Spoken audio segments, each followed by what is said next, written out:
I caught the scent the second she walked through the door of our Seattle loft, her sequined dance costume shimmering under the dim glow of the entryway light. That sharp, musky whiff of a stranger's cologne hit me like a punch to the gut. It wasn't mine. I stormed to the bathroom cabinet, yanked out my bottle of Creed Aventus Me signature and held it to my nose. Pine, leather, a hint of smoke. Nothing like the cheap, woody tang clinging to her. My wife, Natalie, was 32. A knockout brunette with legs that could stop traffic and a smile that used to make me weak. Now, that smile felt like a mask. "Practice ran late," she'd said, tossing her gym bag on the couch, her voice too casual, her green eyes dodging mine. I stood there, 38, a grizzled ex-cop turned private investigator, my hands trembling with the kind of rage only betrayal can ignite. She didn't know I'd already sniffed out the lie. The air between us crackled as I stared her down. "Whose cologne is that, Nat?" My voice was low, a growl I barely recognized. She froze, mid-step toward the kitchen, her dancer's frame slender yet curved in all the right place dancing under that glittering outfit. "What are you talking about, Mike?" She shot back, but her tone wobbled, a crack in her usual confidence. I stepped closer, the hardwood creaking under my boots. "Don't play dumb. It's not mine, and it sure as hell isn't yours." Her lips parted, but no words came. That silence was louder than any confession. Started 3 months ago, or at least that's when I first noticed the shift. Natalie, a choreographer at the Pacific Northwest Ballet, had always been a whirlwind, passionate, unpredictable. The kind of woman who could light up a room or burn it down.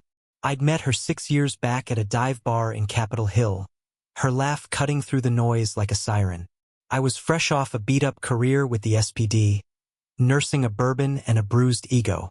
She was 26 then, all fiery ambition and flawless skin, her auburn hair cascading over bare shoulders. We married a year later, too fast maybe, but I'd never been good at playing it safe. Lately, though, she'd been distant. Rehearsals stretched into the night. Her phone buzzed more than it used to, and she'd angle it away when I walked by. I told myself it was nothing, stress, maybe, or the pressure of her upcoming show at McCaw Hall. But that cologne shattered the delusion. I wasn't just some paranoid schmuck. I'd spent years sniffing out liars. And Natalie? She was hiding something big.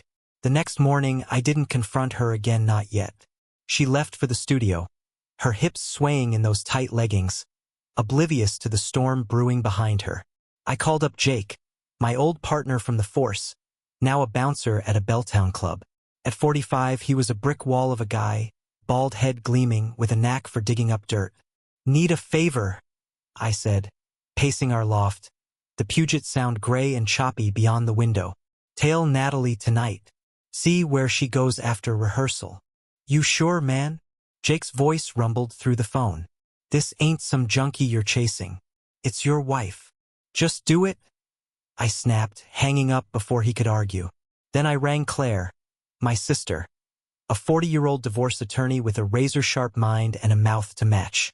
She lived in Tacoma, but we'd always been tight. "Mike, what's up?" she asked, her tone wary.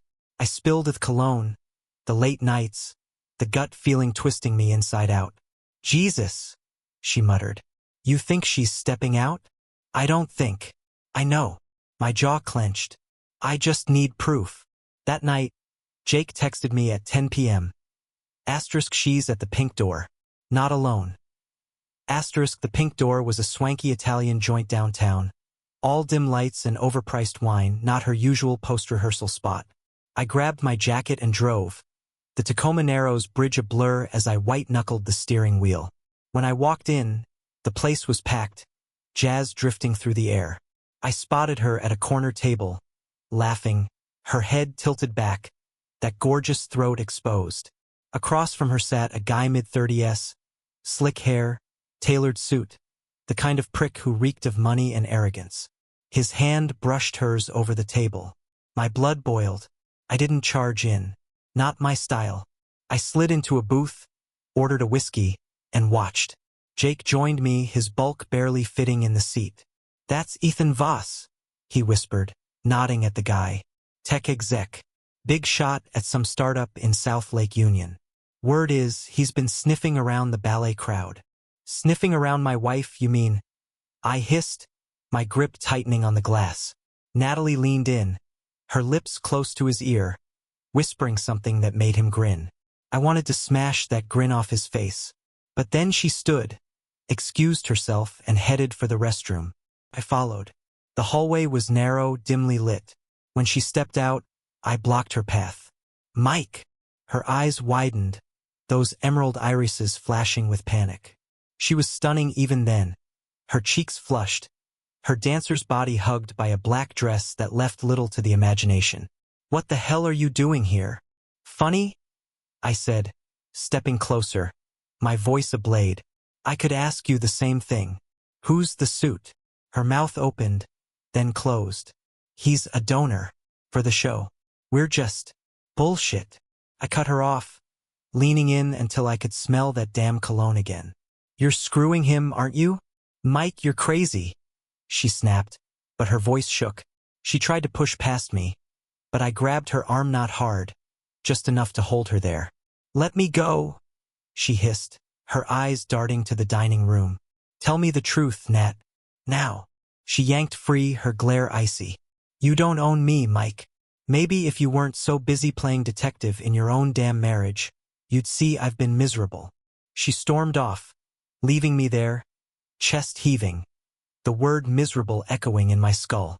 The next week was a blur of confrontation and chaos. I dug deeper, hired a hacker buddy, Sam, a wiry 29-year-old with a mop of red hair and a caffeine addiction, to crack her phone.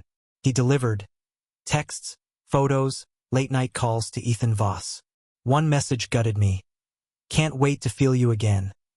I showed Natalie the evidence that Friday night, slamming the printouts on our kitchen counter.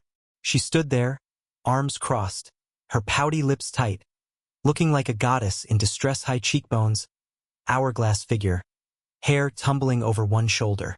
So what? She spat, defiant. You think you're perfect? You're a control freak, Mike. I needed something Samianuho doesn't suffocate me. Suffocate you? I roared. I gave you everything. This loft, your career, I busted my ass for us. And I'm supposed to be grateful forever?